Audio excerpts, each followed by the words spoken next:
Muy buenas, bienvenidos una semana más a Diagnóstico. El capítulo de hoy hemos querido dedicárselo a las víctimas del terrorismo.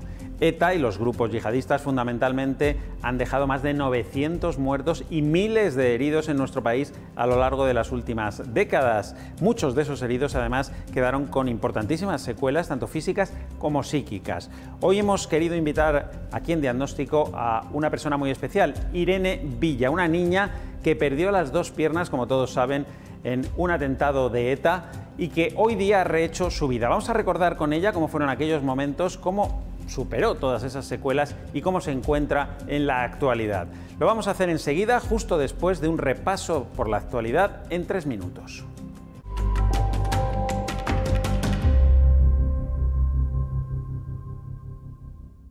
El miércoles 15 de diciembre arrancó en España la vacunación infantil contra el COVID-19. Son 3,3 millones de pequeños entre 5 y 11 años de edad, que suponen el 7% de la población total, los que están llamados a participar en esta campaña de inmunización que se hará en 2 dosis de la vacuna de Pfizer, separadas 8 semanas entre sí. La dosis administrada es 1/3 de la que reciben los adultos. Los ensayos clínicos han mostrado una eficacia del 91% al evitar las infecciones sintomáticas en los niños de 5 a 11 años que desarrollan en general menos reacciones adversas a la vacuna. La vacunación no es obligatoria, bastará con la autorización de uno de los 2 progenitores y en caso de conflicto será un juez el que resuelva. El Ministerio de Sanidad mantiene su negativa a la creación de una ley de pandemias tal y como solicitan diferentes partidos de la oposición. La ministra Carolina Darias cree que ya existe una legislación que ha sido adaptada a la situación en cada momento de la pandemia por el Consejo Interterritorial de Salud. A su juicio, el modelo de gestión de nuestro país, que ha sido reconocido por la Organización Mundial de la Salud y la Unión Europea, es suficiente para manejar la evolución del virus y respeta el modelo territorial y las competencias de las comunidades autónomas en materia sanitaria. El principal partido de la oposición, el PP, considera indispensable una ley de pandemias para eliminar las desigualdades entre territorios que a su juicio se han producido durante estos casi 2 años de COVID. La experiencia de los pacientes es decisiva en el ciclo de vida del medicamento. Ese es uno de los principales mensajes que se lanzaron en la 9ª jornada Somos Pacientes, organizada por la Fundación Farmaindustria, que se celebró esta semana en Madrid. En esa jornada, la industria y los pacientes pusieron de manifiesto la importancia de dar voz al paciente en todos los ámbitos relacionados con la salud, desde lo que compete al sistema sanitario hasta lo que tiene que ver con el medicamento, que es la razón de ser de la industria farmacéutica. De hecho, nuestro país es ya referencia mundial en ensayos clínicos de medicamentos donde colaboran la administración, los hospitales, los investigadores, las compañías farmacéuticas y los pacientes. Y la razón de ser de todo esto son las personas, los pacientes, puesto que todos lo seremos antes o después. Es una obligación contribuir a darles voz en todos los ámbitos relacionados con la salud, desde lo que compete al sistema sanitario, lo que tiene que ver con el medicamento, que es la razón de ser de la industria farmacéutica. Las compañías lo tenemos muy claro.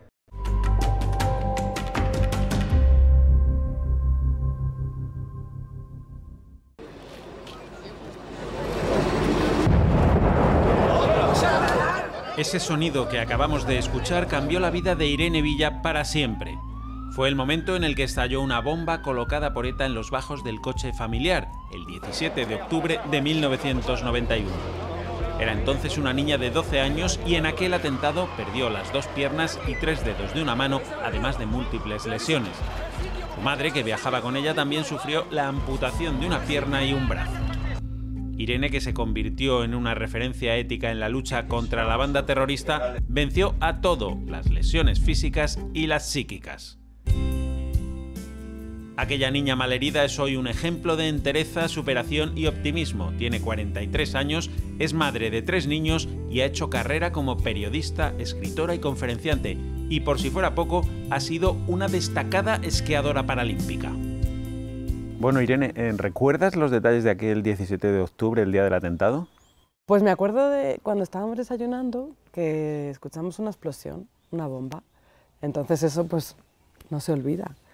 Además mi hermana no se quería ir al instituto, decía que algo malo iba a pasar mi madre dijo, anda hija, que aquí no pasa nada, venga, vete a clase que vas a llegar tarde.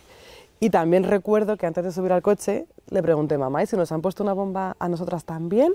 Y ahí dijo mi madre, anda hija, no digas tonterías, eso se lo ponen a gente importante y tú y yo no somos nadie.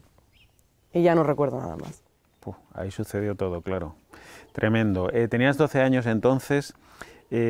Viéndolo ahora con perspectiva, ¿tú crees que te influyeron más las heridas psíquicas o físicas? ¿Fueron más graves unas u otras? En mi caso creo que indudablemente lo más doloroso fue las heridas físicas. Sin embargo, me he dado cuenta mucho más adelante que son mucho más difíciles de curar las heridas emocionales. Lo he visto en mi hermana. Ella no sufrió nada físicamente, se fue al instituto, pero al haber presentido aquello y no haber podido hacer nada para evitarlo, y además ser, como ella siempre ha dicho, la otra, que nadie se enteró que mi madre tenía otra hija, porque todo el mundo se volcaba conmigo, y mi hermana siempre había quedado pues como a un lado. Y el hecho de no perdonar, creo que te ocasiona una herida emocional mucho más difícil de superar que cualquier amputación o cualquier cosa física.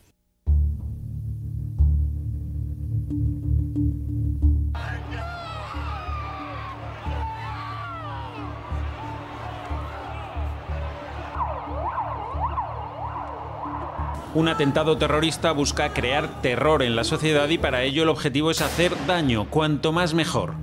De ahí que muchos atentados se salden con numerosas víctimas y heridos que presentan multitud de lesiones diferentes.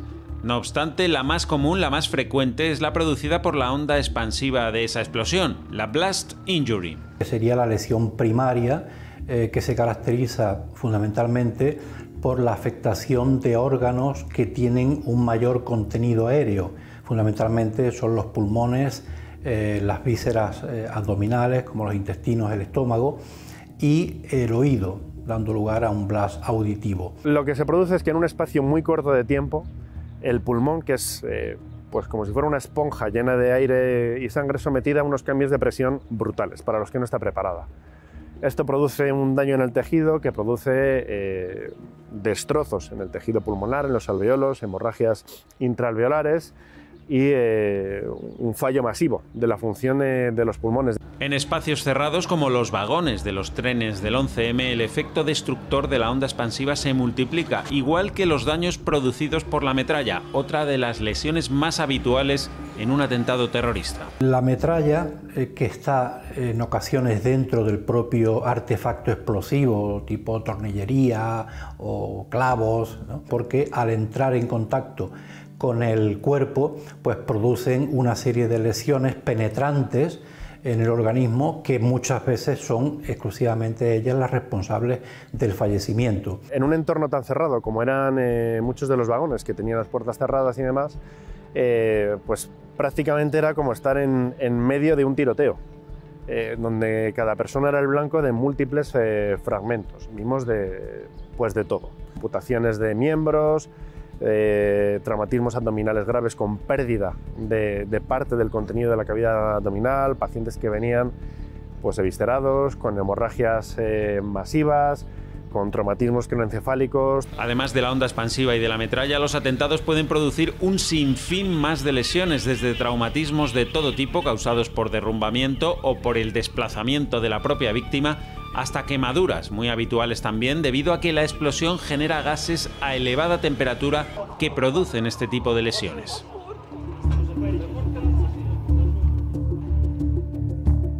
Pero es verdad lo de la niña que no perdía la sonrisa. No la has perdido nunca, o sea. Es que la sonrisa, y doy gracias todos los días por ser así, porque es verdad que la tengo en los labios desde que me levanto hasta que me acuesto, y ojalá que mis hijos también la tengan, que también son muy sonrientes, muy entusiastas, y yo creo que esa es la actitud ante la vida siempre. La actitud, a pesar de que, claro, las heridas fueron gravísimas, perdiste las piernas, dedos de una mano, tremendo, ¿no? Y supongo que te habrá obligado a pasar muchas veces por el quirófano, ¿no? Desde ese punto de vista, supongo que habrá sido duro también.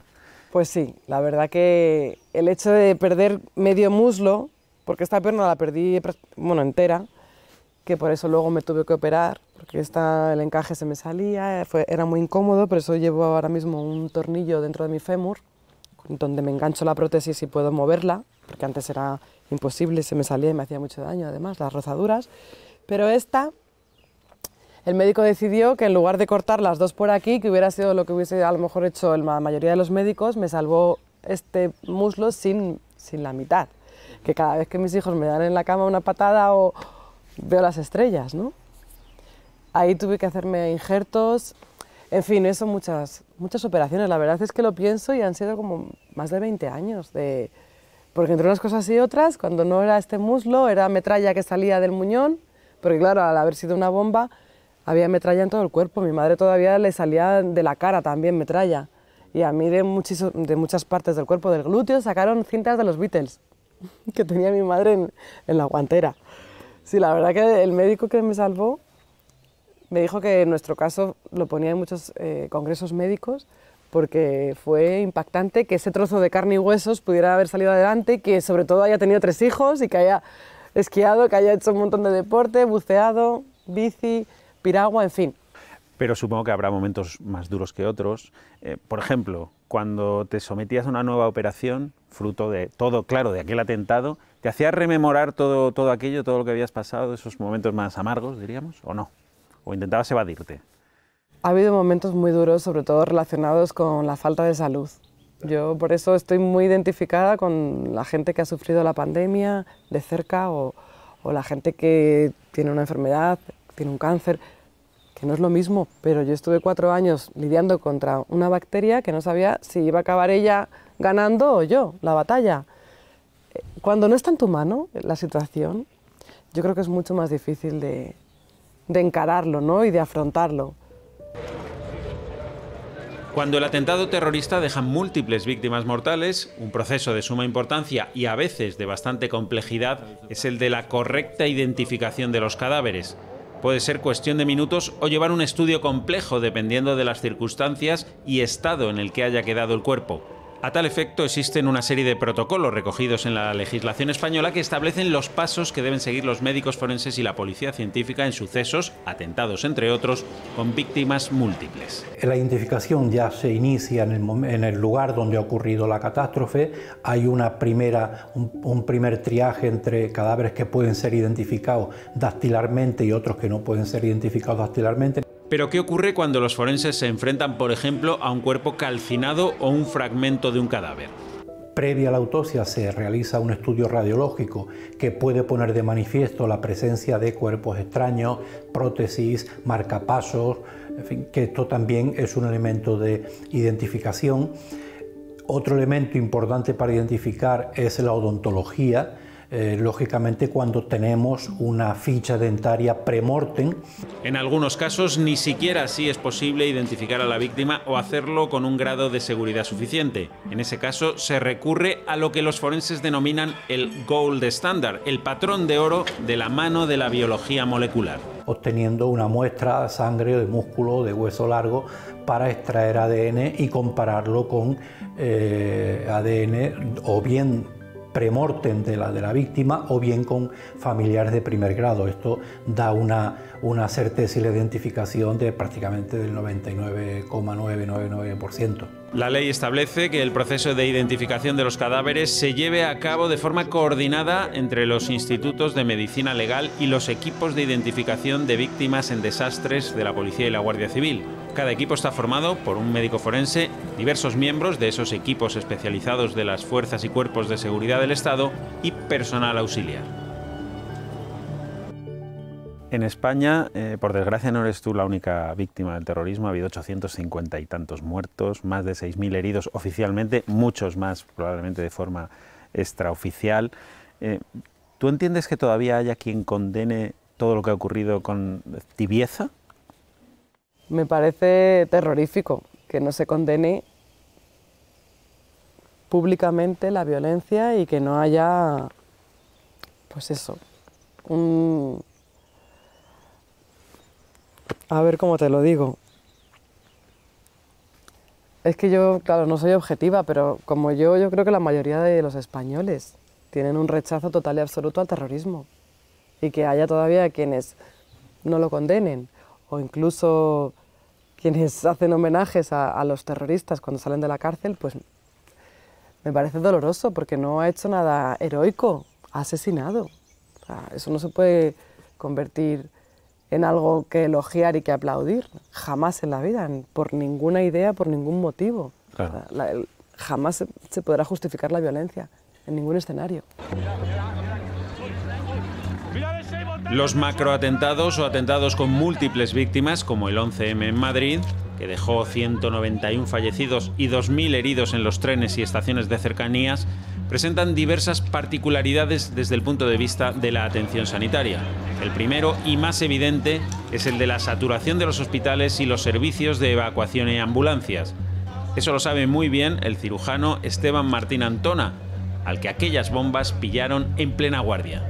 Nos encontramos probablemente con dos problemas, que fue la afluencia masiva de heridos, además de heridos de todo tipo, heridos críticos, graves, heridos leves, que vinieron pues al mismo tiempo, en un espacio muy corto, en cuestión de minutos, y prácticamente coparon la asistencia de todos los hospitales públicos de Madrid.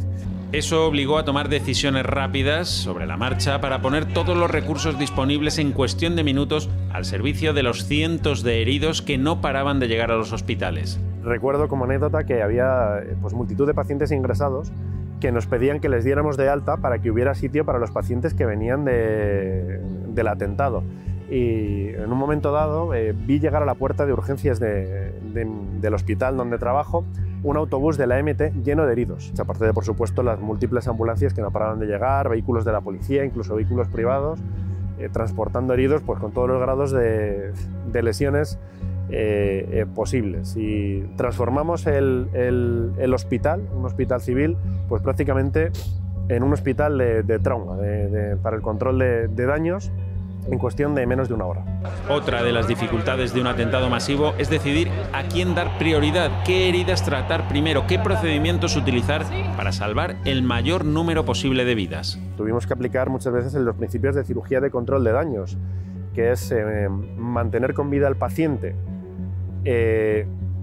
cortando las hemorragias, solucionando los daños más graves para recuperarle mediante transfundiéndole sangre, mejorando su estado de coagulación de la sangre, para posteriormente, en unas horas o días después, someterle a subsiguientes intervenciones quirúrgicas y terminar de reparar esos daños. Además, ganábamos tiempo para poder atender a los siguientes heridos. O sea, esa era una situación pues, que prácticamente solo se ve en el ámbito militar. Una situación de guerra que requiere protocolos muy específicos para maximizar la eficiencia de los medios en el menor tiempo posible.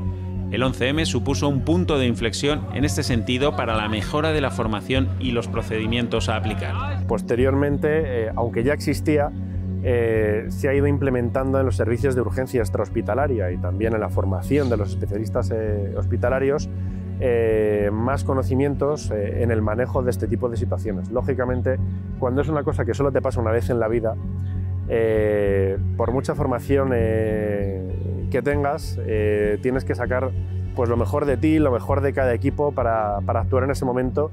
En todo caso, la reacción de Madrid, de sus servicios de emergencia y de su red de atención sanitaria fue modélica aquella mañana del 11 de marzo de 2004 y logró salvar muchas vidas. Aquí llegamos al tema del perdón, ¿no? Que está muy relacionado con esto, ¿no? Enrique Etxeburua, un catedrático que además creo que tú le conoces, ¿no? de la Universidad del País Vasco, dice exactamente que el perdón es un don gracioso del ofendido al ofensor, pero no es olvido, ya que es ineludible la memoria del agravio y además hace falta, añade, el arrepentimiento también del que ha causado el dolor, ¿no? ¿Tú has conseguido perdonar? ¿Tú crees que es fundamental para seguir con tu vida? ¿Cómo has llevado este aspecto del perdón y del olvido? El perdón es un paso fundamental para liberarte del daño y de la persona que ha ocasionado ese daño, para no tenerle siempre en tu vida. Porque cuando tú no perdonas, llevas a esa persona que te ha hecho daño contigo a todas partes, es tu mochila. El día que tú perdonas, rompes el vínculo con esa persona, lo dejas ir el hecho traumático y continúas tu vida como una nueva oportunidad que la vida te da, es como un regalo. Sí que es verdad que yo no perdono, o sea, pienso que no tiene nada que ver perdonar con olvidar. A mí me dicen, pero olvidas, pero ¿cómo voy a olvidar si cada día me tengo que poner las piernas? Eso no se puede olvidar y por eso tiene que haber un reconocimiento también a esa parte de nuestra historia de España, que se quiere borrar de un plumazo, que no se quiere ni enseñar en el colegio, y me parece muy terrible. Pero el perdón creo que es importante para la propia víctima, no para reconciliarte con el terrorista, que yo no lo necesito. Me acuerdo cuando hubo aquella encuentro de víctimas con... Bueno, en nuestro caso no pudo ser porque los que pusieron nuestra bomba nunca está dentro de ese 30% de atentados sin resolver. Entonces no sabemos quién lo hizo, no podemos. Pero si yo supiese quién puso la bomba, no necesito decirle que le perdono a la cara, no necesito verle. Pero sí que he necesitado perdonar pues, para empezar una vida nueva. Y tampoco necesito perdonar, creo que el perdón tampoco está relacionado con exculpar a quien lo ha hecho. Y tampoco con que te pidan perdón o que se arrepientan, es que lo haces por ti. O sea, el perdón es algo de tu propia voluntad y para tú empezar de cero.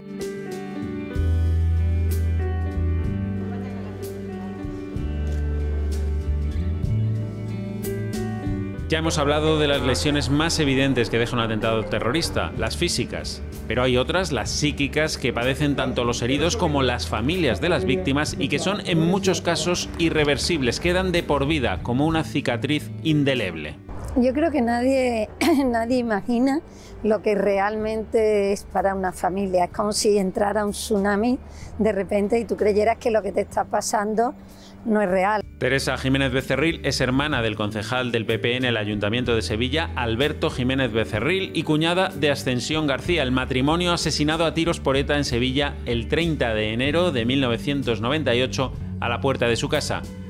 3 niños de 4, 7 y 8 años quedaron huérfanos y una familia entera rota por el dolor. En nuestro caso, como mataron también a la madre, pues la prioridad eran los 3 niños chicos que entraron por mi casa. Es un dolor físico el que se siente, pero que el dolor físico se va pasando. O sea, yo le digo a la gente, se te va a pasar, porque claro, tú lo has vivido y quieres hacerle creer que volverá a sonreír, que volverá a estar bien, pero en ese momento tú crees que nunca se te va a pasar.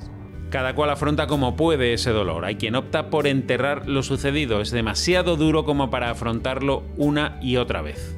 Que de eso no se hablaba en mi casa, no se puede. O sea, yo creo que cuando algo es tan profundo, tan fuerte, tú no juegas a recordar lo que pasó. No a recordar a Alberto. Recordar a Alberto, claro, como no, ya hacen, ¿no? Teresa entró en política en el partido de su hermano, ha sido eurodiputada y ahora es diputada. Desde todos sus cargos ha intentado siempre dar altavoz a las víctimas, que no se olvide lo que pasó en España, los 800 asesinatos de ETA. Ahora ve con tristeza los acercamientos de presos y los homenajes impunes con los que se recibe a los terroristas cuando salen de prisión. Eso es profundamente doloroso, porque eso es lo que se llama una segunda victimización de la víctima. O sea, es que homenajeen al que ha matado a tu hermano por la espalda y a su mujer de un tiro, dejando a 3 niños pequeños con 4, 7 y 8 años, huérfanos de padre y madre, pues es el mundo al revés. Teresa ha querido siempre dar testimonio, hablar, denunciar, pero entiende perfectamente a las víctimas que nunca han querido pronunciarse en público, como sus propios sobrinos. El dolor para ellos es demasiado grande.